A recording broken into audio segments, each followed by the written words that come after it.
तो कहानी की शुरुआट में हमें जंगल के पास में एक घर दिखाते हैं जहाँ पर उसके अंदर हमारे 02 और 07 और बाकी के नंबर्स होते हैं। तभी 02 कहता है कि तो मैं बताना चाहता हूँ कि 02 के ग्रैंडफादर ने हमसे कहा कि वो हमसे मिलना चाहते हैं। सुनने के बाद 07 कहता है कि हाँ। फिर टैटू वाला बंदा कहता है कि हमें क्यों जाना चाहिए, क्या हमें उसके पास सिर्फ इसलिए जाना चाहिए क्योंकि उसने हमसे कहा कि वो मिलना चाहते हैं इसलिए। ये बातें सुनकर बाकी के नंबर भी खामोश रहते और कुछ नहीं बोलते। फिर वही कुछ बोल देता है कि क्यों, क्या हुआ, कोई कुछ बोल क्यों नहीं रहा, ये माहौल कैसा है, क्या तुम सचमुच उससे देखने जा रहे हो। तभी वहाँ पर अपना एक नंबर छोटा वाला हाथ ऊपर खड़ा करता है और कहता है कि वो कोई नहीं, हमारे 01 के दादाजी है ना। ये सुनने के बाद फिर सन्नाटा हो जाता है और फिर 02 के पास देखते हैं। तभी टैटू वाला बंदा गुस्से में उठते हुए कहता है कि क्या तुम मजाक कर रहे हो, सच में हम जा रहे हैं। हाँ। ये सुनने के बाद 02 कहता है कि ये उनकी रिक्वेस्ट है, यदि आपको लगता है कि हमें जाना चाहिए तो प्लीज़ अपने हाथ ऊपर उठाइए। ये सुनने के बाद टैटू वाले के सामने वाला मोटा और बाकी 3 भी हाथ उठा लेते हैं। तभी वो उनके पास देखता है और फिर 07 और वो लड़की भी अपना हाथ उठा लेती है। तो सबने हाथ उठा लिए होते हैं। ये देखने के बाद वो टैटू वाला जोर से गुस्से में चिल्लाते हुए कहता है कि तुम सालों कमीनों, क्या तुम क्या कर रहे हो, ये तुम पागल हो गए हो क्या तुम लोग सब। तो ज़्यादा करके सभी ने हाथ उठा लिया होता है। तभी 02 ये देखकर आगे कहता है कि तो अच्छा हुआ, सबने ज़्यादा करके हाथ उठा लिया है, तो अपन ये मिशन को ले लेते हैं और आगे बढ़ते हैं। ये सुनने के बाद सभी नंबर उसके पास देखने लगते हैं। तभी 02 आगे कहता है कि तो समय ज़्यादा नहीं बचा है और हमें इसके अलावा जल्दी से तैयारी करनी होगी और इस मिशन को अपने लिए आगे बढ़ाना होगा। इनके लिए तो ये सब मिशन ही लग रहा है, खाली डिनर प्लान तो है और क्या है। फिर टैटू वाला बंदा ये सुनने के बाद नाराज़ होता है और गुस्से में कहता है कि साला ये लोग ऐसे ही व्यवहार कर रहे हैं जैसे मैं इधर हुई नहीं। तभी उसको इग्नोर करते हैं और ग्रैंडपा का फोटो बड़े स्क्रीन में लगा देते हैं और उनकी डिटेल देने लगते हैं कि इनका नाम है यू कांगसू है, इनकी उम्र 70 वर्ष ओल्ड है। भी एक नंबर डिटेल देने लगता है कि वो 01 के दादाजी है। ये वो अभी एक अपार्टमेंट में सुरक्षा गार्ड के स्वरूप में काम करते हैं। फिर डायन की फोटो दिखाते हैं और वो बंदा आगे कहता है कि उसका नाम डायून है, ये 17 साल की है। तुम लोग उसे जानते ही होगे क्योंकि तुम पहले से ही उसे मिल चुके हैं। वो 01 की एक छोटी बहन है, वो 02 के समान ही स्कूल में पढ़ती है। बाकी के नंबर बराबर उसकी बातें सुनकर उसका जवाब सुन रहे थे। तभी पीछे बैठा हुआ टैटू वाला बंदा सुनता ही नहीं है और अपने ही मगन में मस्त रहता है और गुस्सा करता है। उनकी प्लानिंग आगे ही बढ़ती है और कुछ बताते नहीं और ऐसे ही चालू रह जाती है। तभी हमें नेक्स्ट सीन दिखाते हैं जहाँ पर हमें टर्मिनल दिखाया जाता है। फिर वहाँ पे लोग रहते हैं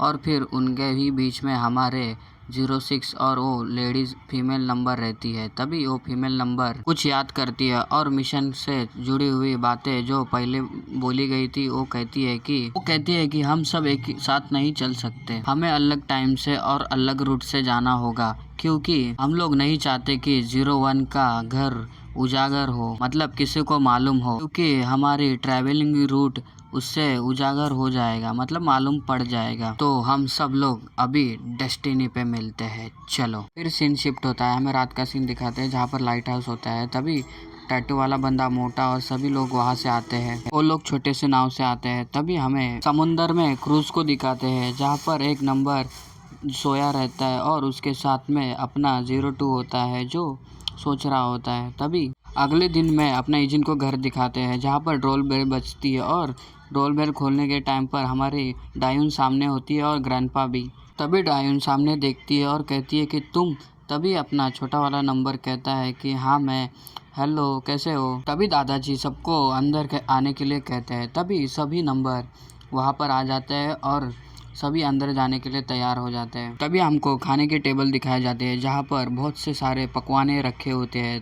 तभी दादाजी उनसे कहते हैं प्लीज आप सभी बैठ जाइए और ये ज्यादा नहीं है, बस आप पेट भर के खाइए। ये सुनने के बाद सभी नंबर अपनी जगह पे बैठने के लिए लगते हैं। तभी 06 और सभी नर्वस होते हैं, लगता नहीं नर्वस है। तभी हमें 02 और टैटू वाला बंदा और मोटे को दिखाते हैं जो मोटा बीच में बैठा होता है और वो लोग को जगह नहीं हो जाती है और इसके वजह से टैटू वाला बंदा गुस्सा होता है। तभी वहाँ पे इजिन आता है और ये देखने लगता है। तभी ग्रैंडपा उसके पीछे रहते हैं, कुछ लड़के आते हैं और कहते हैं इजिन से कि ओह ओह ओह वो सभी बहुत बड़े हैं, है ना। तभी हमें टैटू वाले बंदे को और मोटे को दिखाते हैं, जो गुस्से में कहता है कि देखा, मैंने तुमसे कहा था ना, अपने आप को बड़ा बनाने में बंद कर दो।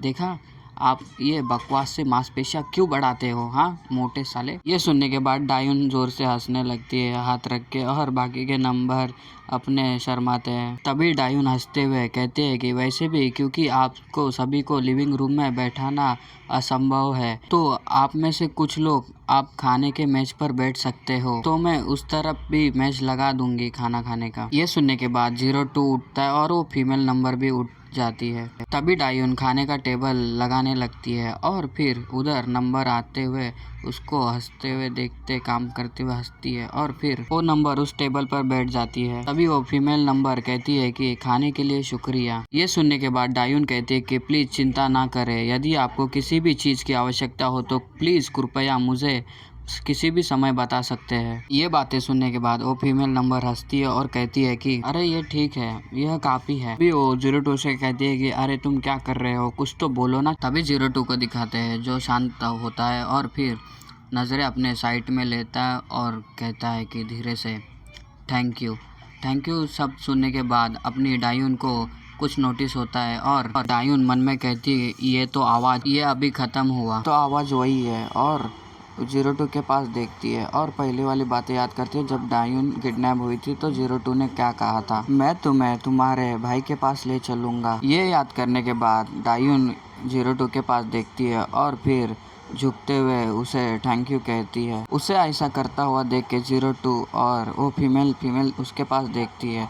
फिर 02 फिर उसके पास देखता है। तभी डायून वहाँ से चले जाती है और ईजिन वहाँ पे आता है और क्या हुआ करके उधर ही खड़ा रहता है। तभी वो फीमेल नंबर कहती है कि है यह सब कुछ अचानक क्या हो गया। ये सुनने के बाद ईजिन अपना बैठता है और कहता है कि उससे यह बिल्कुल वैसा ही है जैसा मैंने आपसे कहा था ना। ग्रैंडपा ने कहा कि वो तुमसे लोग से मिलना चाहता है। ये सुनने के बाद 02 कहता है कि हालांकि मेरे पास आने का कोई चॉइस नहीं था, यह बहुत खतरनाक है। ये सुनने के बाद ईजिन कहता है कि मैं समझ सकता हूँ, पर ग्रैंडपा ने ये मुझे जोर दे के कहा, ये बहुत स्ट्रांग विल वाले हैं। ये सुनने के बाद 02 ईजिन के पास देखता है, फिर मोहल अपने ग्रैंडपा के पास जाते हैं और कहता है कि आप लोग सभी खा सकते हैं। अभी मोटे नंबर को दिखाते हैं, जो खा रहा होता है उसको बहुत अच्छा लगता है तो फटाफट खाने लगता है। ये देखने के बाद वो टैटू वाला उसके पास देखता है गुस्से से। तभी छोटे नंबर को दिखाते हैं, जो थम्स अप देते हुए डायून से कहता है कि ये ऑसम है। सभी लोग वहाँ पे खाना खाने लगते हैं। तभी हमें नूडल्स को दिखाते हैं, जो टैटू वाला बंदा अपने वो नाइफ डालता है और उसे खाने के लिए लगता है, और तभी उस मुंह में डालता है और फिर उसको एक क्लिक होता है जोर से, अरे यार ये कितना स्वादिष्ट है, और भुक्कड़ों की तरह खाने लगता है और एटीट्यूड छोड़ देता है। ये सब देखने के बाद सभी लोग उसके पास देखने लगते हैं। फिर हमें 02 और ईजिन को और वो फीमेल को दिखाते हैं, जो खाना खा रहे होते हैं। तभी वहाँ पे ग्रैंडपा आते हैं और कहते हैं कि आप लोगों को इस तरह यहाँ पर होना थोड़ा अजीब लग रहा होगा, लेकिन मैं इस अवसर को आपको सभी को धन्यवाद कहना चाहता हूँ, मतलब थैंक यू कहना चाहता हूँ, आप आए इसलिए। दादाजी उनके सामने झुके रहते हैं। तभी दादाजी आगे कहते हैं कि हो सकता है कि इस बात को कहने के लिए देर हो चुकी है, पर लेकिन मुझे और डायून को बचाने के लिए आपका थैंक यू। तभी वहाँ पे डायून भी आती है और उनको थैंक यू सो मच कहती है। उनका ऐसा व्यवहार देख के सभी नंबर उनके तरफ देखने लगते हैं। तभी ग्रैंडपा आगे कहते हैं कि और तो मैंने ईजिन से सुना है कि तुमने किस प्रकार की लाइफ जी है, और तुम लोगों के बारे में भी। सुनने के बाद वो मोटा नंबर कहता है कि ईजिन कौन है। तभी 06 बताता है कि 01 का नाम ही ईजिन है। ईजिन ने मुझसे कहा अपने बचपन में ही वो आप सभी के बदौलत सर्वाइव कर सका। उसने ये भी कहा कि यदि आप नहीं होते तो वो जीवित नहीं रह पाता। ईजिन ये बातें सुनकर चुप रहता है। तभी ग्रैंडपा आगे कहते हैं कि और उसने ये भी कहा कि तुम लोग सभी उसके फैमिली की तरह हो। ये सुनने के बाद सभी ग्रैंडपा की तरफ देखने लगते हैं। तभी ग्रैंडपा अपने दिल पर हाथ रखते हुए कहते हैं कि थैंक यू सो मच, आप सब ईजिन से मिल सके। इसके अलावा अगर ईजिन आपको अपना परिवार मानता है तो फिर आप सभी मेरे परिवार हैं। ये सुनने के बाद सभी नंबर ग्रैंडपा की तरफ देखने लगते हैं और सुनने लगते हैं।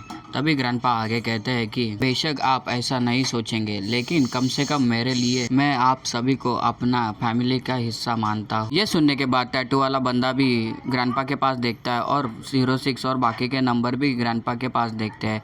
तभी ग्रैंडपा सबके सामने झुकते हुए उनसे थैंक यू कहते हैं और ये एपिसोड यही खत्म होता है। मिलते हैं अगले एपिसोड में और सबके लिए हैप्पी दशहरा।